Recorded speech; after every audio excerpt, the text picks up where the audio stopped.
Welcome to BPSC maker. आज है 14 सितंबर 2021। 14 सितंबर 2021 से संबंधित बिहार करंट अफेयर्स और साथ ही राष्ट्रीय और अंतर्राष्ट्रीय घटनाओं से करंट अफेयर्स के जितने भी प्रश्न बनेंगे वो सभी मैं आपको यहाँ पर इस वीडियो में बताऊंगा। लेकिन उससे पहले पिछले वीडियो में जो मैंने आपसे प्रश्न पूछा था उसे देख लेते हैं। तो पिछले वीडियो का हमारा प्रश्न था कि हाल ही में बिहार के किस जिले के सत्यम शंकर शाह स्विट्जरलैंड में आयोजित एक प्रतियोगिता में आयरन मैन बने हैं। अब ये प्रतियोगिता क्या होती है, तमाम इन्फॉर्मेशन मैंने आपको पिछले वीडियो में दिया था। और यहाँ पर देखिए, इस प्रश्न का जो राइट आंसर था ये था हमारा ऑप्शन नंबर सी, यानी कि बिहार के भागलपुर जिले से संबंधित है।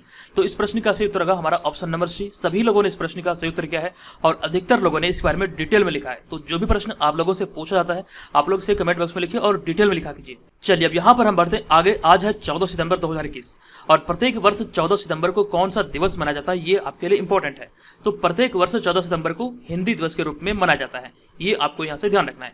अब यहाँ पर हम चलते हैं सीधे पहले प्रश्न पे। एक एक करके मैं आपको सारे प्रश्न बताऊंगा और इनसे संबंधित जो एक्स्ट्रा फैक्ट्स होंगे वो भी आपको बताऊंगा। तो आपको इस पूरे वीडियो को ध्यानपूर्वक देखना है और जो वीडियो के अंत में आपसे प्रश्न पूछा जाएगा उसका आंसर कमेंट बॉक्स में कमेंट करके देना है।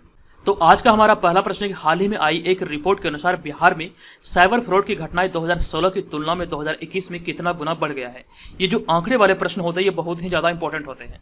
इस प्रश्न का हमारा सही उत्तर होगा ऑप्शन नंबर सी, यानी कि 5 गुना वृद्धि हुई है 2016 की तुलना में 2021 में। अब यहाँ पर इस प्रश्न के बारे में आपको विस्तृत जानकारी दे दूं कि इन दिनों बिहार में साइबर फ्रॉड की घटनाएं तेजी से बढ़ रही है और सबसे खास बात यह है कि साइबर फ्रॉड करने के तरीके भी बड़ी तेजी से बदले हैं। यानी कि आपको ध्यान रखना है जिस प्रकार से साइबर फ्रॉड की घटनाएं बिहार में बढ़ रही है वहीं पर आपको यह भी ध्यान रखना है कि साइबर फ्रॉड करने के तरीके में भी बदलाव हुआ है। अब यहाँ पे देखिए, मैंने आगे लिखा कि हाल ही में आई एक रिपोर्ट के अनुसार 2016 की तुलना में 2021 में साइबर फ्रॉड 5 गुना बढ़ गया है। ये आपको यहाँ से ध्यान रखना है। और अगर हम आंकड़ों की बात करें तो यहाँ पर अगला पॉइंट में लिखा गया है। आंकड़ों की बात करें तो वर्ष 2016 से लेकर के अब तक साइबर फ्रॉड के 4643 मामले दर्ज किए जा चुके हैं। ये सरकारी आंकड़े हैं और बहुत सारे ऐसे मामले होते हैं जो कि दर्ज होते ही नहीं है। तो सरकारी आंकड़े के अनुसार 4643 मामले दर्ज किए गए हैं। अब यहाँ पर नेक्स्ट है हमारा, और सभी थानों से आई रिपोर्ट के अनुसार इतने वर्षों में, यानी कि 2016 से 2021 तक, तो इतने वर्षों में साइबर अपराधियों ने करीब 10.24 करोड़ लोगों के मतलब के रुपये ठगे हैं। 2-4 करोड़ रुपये लोगों के ठगे हैं, यानी कि जो पूरी जो रकम जो है ये पूरी रकम ये 10.24 करोड़ रुपया जो कि लोगों से ठगा गया है इन मतलब कि 2016 से 2021 ये 5 वर्षों में। ठीक है, तो ये सारे आंकड़े आप यहाँ से याद रखिए। अब यहाँ पर देखिए, मैंने कुछ एक्स्ट्रा चीज को ऐड किया है जो कि आपको यहाँ पर जानना चाहिए। थोड़ा सा नॉलेज भी आपका बढ़ेगा और इससे आप सतर्क भी रहेंगे। तो ये जो फ्रॉड का जो मतलब प्रक्रिया शुरू हुआ था ये ओटीपी से शुरू हुआ था। यहाँ पे मैंने उसी चीज को ऐड किया है। यह प्रक्रिया ओटीपी मांगकर खाते से पैसा निकालने के तरीके से शुरू हुआ था। ठीक है, जो कि अब सोशल मीडिया से, यहाँ देखिए मीडिया छूट गया, जो कि अब सोशल मीडिया से अश्लील वीडियो की ब्लैकमेलिंग और ऑनलाइन सेक्स, फोन, बैंक खाता, SIM, Aadhaar card, PAN card, credit card, ATM card से फ्रॉड से लेकर के लोन का लालच आदि तक, मतलब आदि कई तरीके से मतलब कि फ्रॉड अभी हो रहा है वर्तमान समय में। तो इन सारी चीज़ों से आप लोगों को बच के रहना है, कभी भी आप इसका शिकार हो सकते हैं। तो ये सारी चीज़ें आप यहाँ से याद रखिए। देखिए, कुछ चीज़ें ऐसी होती हैं जो कि आपको नॉलेज पर्पज से भी मतलब कि याद रखना चाहिए। अब यहाँ पर हम बढ़ेंगे अगले प्रश्न पे। हमारा अगला प्रश्न है, दूसरा प्रश्न है, हाल ही में बिहार से केंद्रीय मंत्री रहे रघुवंश प्रसाद सिंह की पहली पुण्यतिथि मनाई गई है। बताएं कि उनका जन्म किस जिले में हुआ था। ये भी एक इंपॉर्टेंट प्रश्न है। बिहार की राजनीति में रघुवंश प्रसाद सिंह का नाम बहुत मतलब सम्मान के साथ लिया जाता है। अब यहाँ पर प्रश्न पूछा गया कि बताएं कि उनका जन्म किस जिले में हुआ जिनका भी हाल ही में मतलब कि पहली पुण्यतिथि मनाई गई है। तो इस प्रश्न का जो हमारा राइट आंसर होगा ये होगा ऑप्शन नंबर डी, बिहार के वैशाली जिला के रहने वाले थे। अब यहाँ पर मैं आपको इस प्रश्न के बारे में विस्तृत जानकारी दे दूं कि हाल ही में राजनीति के, यानी कि बिहार के राजनीति के महाराणा प्रताप कहे जाने वाले आदरणीय रघुवंश प्रसाद सिंह की हाल ही में पहली पुण्यतिथि मनाई गई है, जो कि आपको ध्यान रखना है कि 23 सितंबर यानी कि कल को ये मनाया गया है। अब यहाँ पे मैंने आगे लिखा कि उनका जन्म जो हुआ था 6 जून 1946 को वैशाली के शाहपुर में हुआ था और उनकी मृत्यु यानी कि उनकी जो महापरिनिर्वाण हुआ था ये 13 सितंबर 2020 को हुआ था। आप जो यहाँ पर इस इमेज में देख रहे हैं यही है रघुवंश प्रसाद सिंह। अब यहाँ पर देखिए, मैंने आगे लिखा है वे 14वीं लोकसभा के सदस्य एवं संयुक्त प्रगतिशील गठबंधन सरकार में कैबिनेट मंत्री थे। अब यहाँ पर देखिए, मैंने आगे एक पॉइंट को ऐड किया है कि राजद का गठन 5 जुलाई 1997 को लालू प्रसाद यादव के नेतृत्व में दिल्ली में किया गया था और इसके गठन में रघुवंश प्रसाद सिंह का महत्वपूर्ण योगदान रहा था। रघुवंश प्रसाद सिंह लालू यादव के बहुत ज्यादा करीबी थे और राजद के गठन में इनका भी एक अहम रोल था। आपको ध्यान रखना, अब यहाँ पर राजद की चर्चा होगी तो राजद के बारे में यहाँ पे मैंने सारी चीजों को लिख दिया है। इसकी जो स्थापना हुई थी 5 जुलाई 1997 को नई दिल्ली में किया गया था। अब यहाँ पर देखिए, मैंने आगे लिखा है इस वर्ष 2021 में राजद अपने 25वें स्थापना दिवस यानी कि सिल्वर जुबली के रूप में में बनाई है। ये प्रश्न मैंने आपको बताया था करंट अफेयर्स में जुलाई माह वाले में, ठीक है, ये आपको यहाँ से ध्यान रखना है। अब यहाँ पर लालू यादव के बारे में मैंने 2 पॉइंट को ऐड किया कि लालू यादव 1990 और फिर 1995 में बिहार के मुख्यमंत्री बने थे और वे मई 2004 से मई 2009 तक रेल मंत्री भी थे। तो ये सारे संबंधित जानकारी आप याद रखिए। और एक पॉइंट और है कि लालू यादव की जो पत्नी है राबड़ी देवी, ये बिहार की पहली महिला मुख्यमंत्री है, ठीक है। तो ये भी संबंधित जानकारी आप यहाँ से याद रखिए। अब यहाँ पर चर्चा हो रही है बिहार के वैशाली जिले की, तो वैशाली जिले के बारे में हम लोग यहाँ पर मैप पर देख लेते हैं। जब आप बिहार वाले मैप पर नजर डालेंगे तो ये आपको यहाँ पर वैशाली जिले की स्थिति देखने को मिलेगी।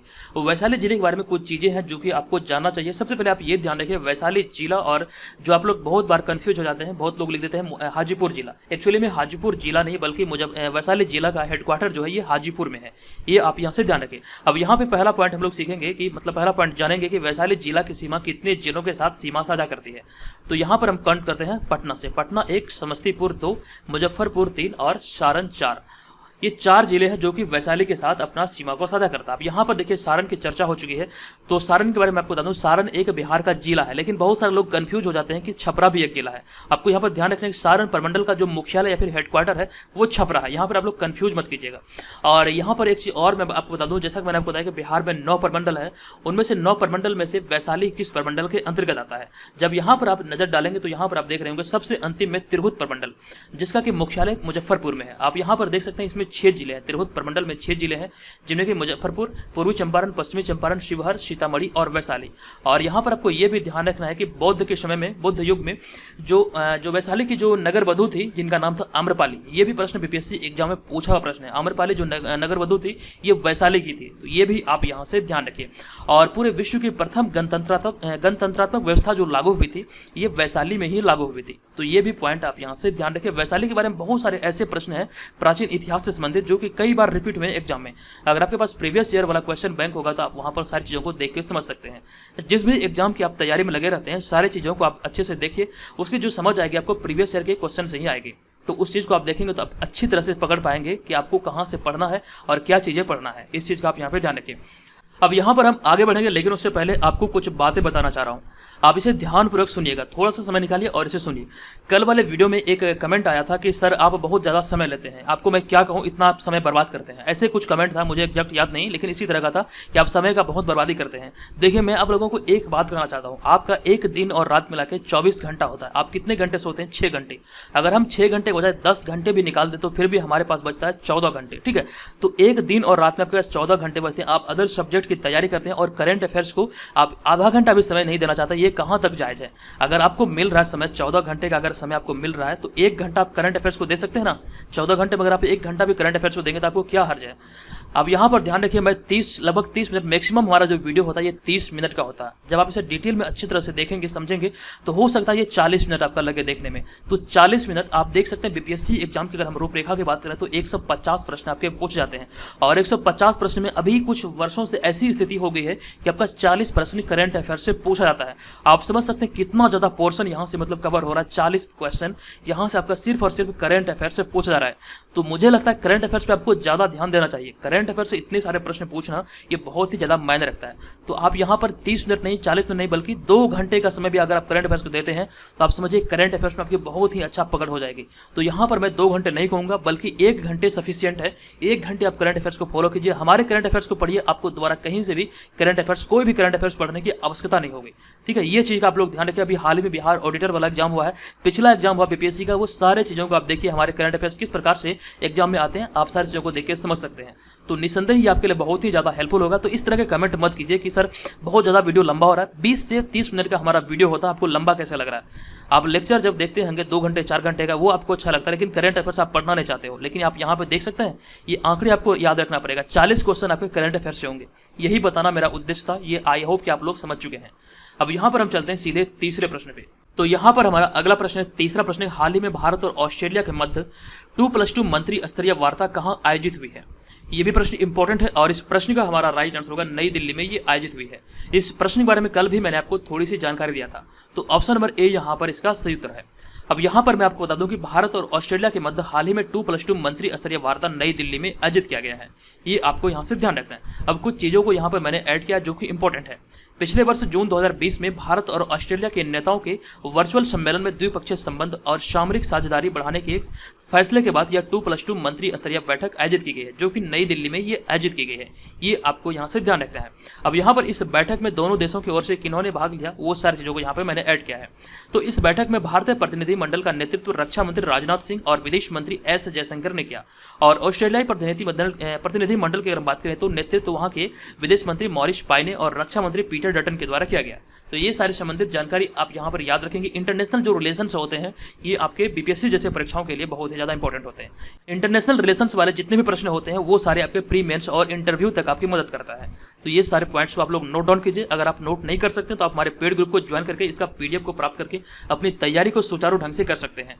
पेड ग्रुप के बारे में तमाम इन्फॉर्मेशन मैं आपको इस वीडियो के अंत में दूंगा, तो पूरे वीडियो के साथ बने रहें। हमारा यहाँ पे चौथा प्रश्न है कि भारत और किस देश ने हाल ही में अपतटीय पवन पर उत्कृष्टता केंद्र लॉन्च किया है। इस प्रश्न का हमारा राइट आंसर होगा ऑप्शन नंबर बी। भारत और डेनमार्क के बीच अभी हाल ही में अपतटीय पवन पर उत्कृष्टता केंद्र लॉन्च किया गया है। तो ऑप्शन नंबर बी यहाँ पर इस प्रश्न का सही उत्तर होगा। अब यहाँ पर मैं आपको बता दूं कि हाल ही में भारत और डेनमार्क ने अपतटीय पवन पर उत्कृष्टता केंद्र लॉन्च किया है। यह बैठक हाल ही में नई दिल्ली में आयोजित हुई थी, और इस बैठक के दौरान इस बात पर प्रकाश डाला गया है कि हरित ऊर्जा परिवर्तन भारत की नीति का एक महत्वपूर्ण हिस्सा है, और इसके लिए भारत 2030 तक 450 गीगावाट अक्षय ऊर्जा क्षमता का लक्ष्य रखा है। और ये सारी चीज़ों को ध्यान रखते हुए भी हाल ही में दोनों देशों के मध्य ये अंतर्राष्ट्रीय नहीं बल्कि अपतटीय पवन पर उत्कृष्टता केंद्र लॉन्च किया गया है, और इसकी जो बैठक हुई थी ये भी हाल ही में नई दिल्ली में हुई थी। ये आप यहाँ से ध्यान रखिए। ये जो लक्ष्य है ये भी आपके 2030 तक के जितने भी एग्जाम है सभी एग्जाम के दृष्टिकोण से महत्वपूर्ण है। 2030 तक ये आपके लिए महत्वपूर्ण साबित हो सकते हैं। अब यहाँ पे हमारा अगला पॉइंट है, जबकि वर्तमान में भारत का संपूर्ण नवीकरणीय ऊर्जा क्षमता जो है ये 146 गीगावाट है। अब यहाँ पर इस बैठक की महत्वपूर्ण बात यह है कि इस बैठक में दोनों देशों ने ग्रीन स्ट्रेटेजिक पार्टनरशिप के तहत संयुक्त रूप से centre of excellence on offshore wind का शुभारंभ किया है। ये आपको यहाँ से ध्यान रखना है। अब यहाँ पर देखिए मैंने आगे लिखा है कि ईस्ट इंडिया कंपनी के बाद 1616 में डेनिश कंपनी का भारत आगमन हुआ था। डेनिश जो कंपनी थी ये डेनमार्क की कंपनी थी, ये आपको ध्यान रखना है। और इसकी पहली फैक्ट्री तंजौर के त्रावणकोर में 1620 में स्थापित की गई थी। अब यहाँ पर देखिए मैंने इसकी चर्चा इसलिए की क्योंकि यहाँ पर चर्चा हो रही है डेनमार्क की। तो डेनिश ईस्ट इंडिया कंपनी जो थी ये मतलब कि डेनमार्क की थी। आपको एक बात यहाँ पर ध्यान रखना है कि जो यूरोपीय कंपनियों का भारत में आगमन हुआ था, सबसे पहले आगमन हुआ था पुर्तगाली ईस्ट इंडिया कंपनी का, उसके बाद आया डच, फिर अंग्रेज, फिर डेनिश, फिर फ्रांसीसी, सबसे लास्ट में फ्रांसीसी का आगमन हुआ था भारत में। तो ये सारी चीज़ों को आप यहाँ से याद रखिए। अब यहाँ पे बढ़ते हैं अगले प्रश्न पे। हमारा अगला प्रश्न है पांचवा प्रश्न। हाल ही में किस राज्य के लाडपुरा खास गांव को संयुक्त राष्ट्र के बेस्ट टूरिज्म विलेज श्रेणी के लिए नामांकित किया गया है। ये बहुत ही ज़्यादा इंपॉर्टेंट प्रश्न है, और इसका जो राइट आंसर होगा ये जो मतलब गाँव है ये मध्य प्रदेश का गाँव है। तो ऑप्शन नंबर डी यहाँ पर इस प्रश्न का सही उत्तर होगा। अब यहाँ पर मैं आपको इस प्रश्न पर बता दूं कि हाल ही में मध्य प्रदेश के निवाड़ी जिले में स्थित विश्व प्रसिद्ध पर्यटन स्थल ओरछा का ग्राम लाडपुरा खास यूनाइटेड नेशन से वर्ल्ड टूरिज्म ऑर्गेनाइजेशन अवार्ड में बेस्ट टूरिज्म विलेज श्रेणी के लिए नामांकित किया गया है। ये आपको यहाँ पर ध्यान रखना है कि अभी हाल ही में इसे नामांकित किया गया है। अब यहाँ पे चर्चा होने लगी मध्य प्रदेश की। तो मध्य प्रदेश के बारे में कुछ इंपॉर्टेंट पॉइंट को मैंने ऐड किया है जो कि अक्सर एग्जाम में पूछे गए हैं। तो मध्य प्रदेश भारत में सर्वाधिक राष्ट्रीय उद्यान वाला राज्य है। सबसे पहला पॉइंट आपको यही याद रखना है कि पूरे भारत में अगर राज्यों की बात करें तो सभी राज्यों में सर्वाधिक जो राष्ट्रीय उद्यान है ये मध्य प्रदेश में है। अब यहाँ पे हमारा अगला पॉइंट है, यहाँ कुल 11 राष्ट्रीय उद्यान है। तो सारे राष्ट्रीय उद्यानों को मैंने ऐड किया है जो कि आपको यहाँ से ध्यान रखना है। तो कान्हा किसली, पन्ना, सतपुड़ा, बांधवगढ़, बांधव, पेंच, फॉसिल जीवाश्म, संजय, वन विहार, ओंकारेश्वर और डायनासोर जीवाश्म राष्ट्रीय उद्यान है। ये कुल मिलाकर 11 राष्ट्रीय उद्यान जो कि मध्य प्रदेश में है। ठीक है, ये आप यहाँ से ये सारी चीज़ों को याद रखिए। अब देखिए यहाँ पर हमारा अगला पॉइंट है, कान्हा किसली राष्ट्रीय उद्यान मध्य प्रदेश का पहला बाघ परियोजना में शामिल राष्ट्रीय उद्यान है। तो ये भी एक इंपॉर्टेंट पॉइंट है। और नेक्स्ट पॉइंट जो हमारा ये बहुत ही ज़्यादा इंपॉर्टेंट है, कई बार ये एग्जाम में पूछा गया है। तो ये पॉइंट है कि देश के बाघों को विलुप्त होने से बचाने के लिए भारत सरकार ने वर्ष 1973 में प्रोजेक्ट टाइगर शुरू किया था। ये प्रश्न ऐसे प्रश्न है जो कि कई बार विभिन्न प्रतियोगी परीक्षा में पूछे गए हैं। अब यहाँ पे बढ़ेंगे अगले प्रश्न पे। हमारा अगला प्रश्न है छठा प्रश्न। हाल ही में भारतीय उद्योग परिसंघ से ऊर्जा प्रबंधन में उत्कृष्टता के लिए गोल्डन रॉक रेलवे वर्कशॉप को कौन सा राष्ट्रीय पुरस्कार प्राप्त हुआ है। तो इस प्रश्न का हमारा सही उत्तर होगा ऑप्शन नंबर सी, यानी कि 22वां राष्ट्रीय पुरस्कार अभी हाल ही में इसे प्राप्त हुआ है। अब इस प्रश्न के बारे में आपको बता दूं कि हाल ही में golden rock railway workshop Tiruchirappalli ने विभिन्न ऊर्जा संरक्षण उपायों को अपनाने और लागू करने के लिए भारतीय उद्योग परिसंघ से ऊर्जा प्रबंधन में उत्कृष्टता के लिए 22वां राष्ट्रीय पुरस्कार प्राप्त किया है। ये आपको यहाँ पर ध्यान रखना है। ये राष्ट्रीय पुरस्कार क्यों दिया गया, यहाँ पर मैंने इसे ऐड कर दिया है। यहाँ पर मैंने क्या लिखा है, ऊर्जा संरक्षण के उपायों को अपनाने और लागू करने के लिए पुरस्कार भी दिया गया है भारतीय उद्योग परिषद के द्वारा। किसे दिया गया है ये भी आपको ध्यान रखना है, गोल्डन रॉक रेलवे वर्कशॉप को दिया गया है, जो कि यह 22वां राष्ट्रीय पुरस्कार है। ये इसका 22वां संस्करण का पुरस्कार इसे दिया गया है। अब यहाँ पर देखिए मैंने आगे लिखा, यह वर्कशॉप भारतीय रेलवे की एकमात्र वर्कशॉप है जिसे इस साल यह पुरस्कार दिया गया है, यानी कि इस वर्ष केवल एक वर्कशॉप को ही मतलब ये पुरस्कार दिया गया है, राष्ट्रीय पुरस्कार। ठीक है, तो ये संबंधित जानकारी आपको यहाँ से याद रखना है। अब यहाँ पे बढ़ेंगे अगले प्रश्न पे। हमारा अगला प्रश्न है 7वां प्रश्न, हाल ही में भूपेंद्र पटेल गुजरात के मुख्यमंत्री बने हैं, वे निम्नलिखित में से किस राजनीतिक पार्टी से हैं, यानी कि किस राजनीतिक पार्टी से संबंधित है। तो इस प्रश्न का हमारा राइट आंसर होगा ऑप्शन नंबर सी, यानी कि भाजपा अर्थात भारतीय जनता पार्टी से ये संबंधित है। तो हाल ही में गुजरात के मुख्यमंत्री विजय रूपानी ने मुख्यमंत्री पद से अपना इस्तीफा वर्तमान राज्यपाल आचार्य देवव्रत को सौंपा है। ये जानकारी मैंने आपको पहले ही दिया था। और जिसके बाद अब भारतीय जनता पार्टी के वरिष्ठ नेता भूपेंद्र पटेल गुजरात के अगले मुख्यमंत्री बनाए गए हैं, ये आपको यहाँ से ध्यान रखना है। अब यहाँ पर देखिए चर्चा होने लगी गुजरात की, तो गुजरात के बारे में मैंने कुछ पॉइंट को ऐड किया जो कि अभी हाल ही के दिनों में बहुत ज़्यादा ट्रेंडिंग में था। कुछ प्रश्न ऐसे हैं जो कि आपके एग्जाम में पूछे जा सकते हैं, तो यहाँ पर मैंने सारे को ऐड किया। तो हाल ही में सूरत गुजरात से बिहार के बीच पहली टेक्सटाइल पार्सल स्पेशल ट्रेन चलाई गई, जिसका उद्देश्य सूरत के कपड़ा बाजार को विकसित करना था। ये बिहार करंट अफेयर्स के दृष्टिकोण से भी बहुत ज़्यादा महत्वपूर्ण है। पहला कपड़ा स्पेशल जो ट्रेन चलाया गया ये गुजरात के सूरत से बिहार के लिए चलाया गया है, ये आप यहाँ से ध्यान रखिए। और दूसरा पॉइंट हमारा यह है, इसके अतिरिक्त हाल ही में गुजरात सरकार ने 1000 करोड़ की वतन प्रेम योजना की शुरुआत की है, ये भी मैं आपको ऑलरेडी बता चुका हूँ। और इस वतन प्रेम योजना के तहत भारत सहित विदेशों में कहीं भी रहने वाले गुजराती लोग राज्य के किसी भी योजना में 60% तक धनराशि की सहायता देकर प्रोजेक्ट्स का हिस्सा बन सकेंगे, यानी कि वो राज्य प्रेम को अपना दर्शा सकते हैं। तो इसका जो नाम है ये वतन प्रेम योजना है, जो कि 1000 करोड़ की मतलब ये योजना है जो कि गुजरात सरकार के द्वारा भी हाल ही में शुरू किया गया है। तो ये सारे संबंधित जानकारी जो कि है आपको यहाँ से ध्यान रखना है। आप लोग इसका नोट्स जरूर तैयार कीजिए, इससे आपकी तैयारी बेहतर होगी। और जब चीज़ों को आप बार बार देखेंगे अपने नोट्स में तो आपको ये लंबे समय तक के लिए याद हो जाएगा। अब यहाँ पे हमारा अगला प्रश्न 8वां प्रश्न, हाल ही में किसने अमेरिकी ओपन यानी कि यूएस ओपन टेनिस टूर्नामेंट में महिला सिंगल्स अर्थात महिला एकल का खिताब जीता है। तो इस प्रश्न का जो हमारा राइट आंसर होगा ये होगा एम्मा रादुकानु, जो कि ब्रिटेन की है। ऑप्शन नंबर ए यहाँ पर इस प्रश्न का राइट आंसर होगा। हाल ही में न्यूयॉर्क में अमेरिका यानी कि यूएस ओपन टेनिस टूर्नामेंट में ब्रिटेन की एम्मा रादुकानु ने महिला सिंगल्स यानी कि महिला एकल का खिताब जीता है। आप यहाँ जो इस इमेज में देख रहे हैं यही है एम्मा रादुकानु। एम्मा रादुकानु 18 वर्ष की है और उन्होंने फाइनल मुकाबले में कनाडा के लेला फर्नांडिस को 6-4 और 6-3 से हराया है। ये आपको यहाँ पर ध्यान रखना है। और यहाँ पर एक इंपॉर्टेंट पॉइंट मैंने ऐड किया है, इसके साथ ही एम्मा रादुकानु पिछले 53 वर्षों के इतिहास में यह खिताब जीतने वाले ब्रिटेन की पहली महिला बनी है। देखिए ये जो प्रश्न है यूएस ओपन से संबंधित है, तो यूएस ओपन के बारे में यहाँ पर जो इस वीडियो का अंतिम प्रश्न है शायद वहाँ पर मैं आपको इसके बारे में डिटेल में बताऊंगा। लेकिन उससे पहले यहाँ पर हम चलते हैं 9वें प्रश्न पे। हमारा 9वां प्रश्न है कि कहाँ भारत के पहले उच्च राख कोयला गैसीकरण आधारित मेथनॉल उत्पादन संयंत्र का उद्घाटन किया गया है। तो इस प्रश्न का जो हमारा राइट आंसर होगा ये होगा ऑप्शन नंबर सी, यानी कि हैदराबाद इस प्रश्न का राइट आंसर होगा, जो कि तेलंगाना की राजधानी है और यहीं पर इसका उद्घाटन किया गया है। अब यहाँ पर मैं आपको बता दूं कि हाल ही में भारत हैवी इलेक्ट्रिक्स लिमिटेड यानी कि भेल अनुसंधान एवं विकास केंद्र हैदराबाद में भारत के पहले स्वदेशी रूप से डिजाइन किए गए उच्च राख कोयला गैसीकरण आधारित मेथनॉल उत्पादन संयंत्र का उद्घाटन किया गया है। ये आपको यहाँ से ध्यान रखना, उद्घाटन अभी हाल ही में हैदराबाद में किया गया है। अब यहाँ पर देखिए मैंने एक पॉइंट को ऐड किया है जो कि मैंने आपको कल वाले वीडियो में बताया था, कि आपको यहाँ पर रिवाइज के तौर पर रिवीजन के तौर पर आपके लिए बहुत ज़्यादा इंपॉर्टेंट है। तो ये पॉइंट है, केंद्रीय नागरिक उड्डयन मंत्री ज्योति आदित्य राव सिंधिया ने हाल ही में तेलंगाना में मेडिसिन फ्रॉम द स्काई योजना का शुभारंभ किया था। ये आपको याद रखना। और इस योजना का जो मतलब उद्देश्य था ये मतलब दूर दराज के प्राथमिक स्वास्थ्य केंद्र में मतलब कि जो मेडिकल संबंधित जो किट होते हैं, जो दवाइयाँ होती हैं, वो मतलब कि इसके मतलब ड्रोन के माध्यम से पहुंचा जाएगा। इसी का उद्देश्य मतलब कि इसी उद्देश्य के साथ इसे शुरू किया गया था केंद्रीय नागरिक उड्डयन मंत्री ज्योति आदित्य राव सिंधिया के द्वारा। अब यहाँ पर देखिए मैंने आगे लिखा गया तेलंगाना जो राज्य है ये भारत के आंध्र प्रदेश राज्य से अलग होकर 2 जून 2014 को भारत का 29वां राज्य बना था। लेकिन आपको यहाँ पर एक बात ये भी ध्यान रखना है, अब वर्तमान में भारत में 28 राज्य हैं। अब यहाँ पर मैंने इसलिए लिखा है उस आधार पे उस समय जो मतलब कि ये जो 2 जून 2014 को ये राज्य बना था, तो उस समय ये 29वां राज्य था भारत का। लेकिन आपको यहाँ पर ये ध्यान रखना है कि जम्मू कश्मीर को राज्य की श्रेणी से हटा करके इसे विभाजित करके जम्मू कश्मीर और लद्दाख 2 केंद्र शासित प्रदेश बनाया गया है। तो वहाँ से एक राज्य घट गया। तो इस प्रकार अभी वर्तमान में भारत में 28 राज्य हैं। ये भी आपको ध्यान रखना है कि वर्तमान में भारत में 28 राज्य और 8 केंद्र शासित प्रदेश हैं। दोनों आप यहाँ से ध्यान रखिए। चलिए अब यहाँ पर हम चलेंगे अगले प्रश्न पे। हमारा अगला प्रश्न होगा 10वां प्रश्न। यह प्रश्न है कि हाल ही में अमेरिकी ओपन टेनिस टूर्नामेंट में पुरुषों के डबल्स के फाइनल के विजेता कौन बने हैं। यही प्रश्न है जो कि यहाँ पर मैं आपको यूएस ओपन के बारे में तमाम चीज़ों को बताऊंगा। ये बहुत ज़्यादा इंपॉर्टेंट है, यहाँ से आपके प्रश्न जरूर बनेंगे, ये आप श्योर रहिए। तो लेकिन यहाँ पे प्रश्न आपसे पूछा जा रहा है क्या कि पुरुषों के डबल्स के फाइनल विजेता कौन बने हैं। तो इस प्रश्न का हमारा राइट आंसर होगा राजीव राम और जो सेलिसबरी, यानी कि ऑप्शन नंबर ए यहाँ पर इस प्रश्न का राइट आंसर होगा। अब तमाम चीज़ों को हम लोग यहाँ पर डिटेल में देख लेते हैं।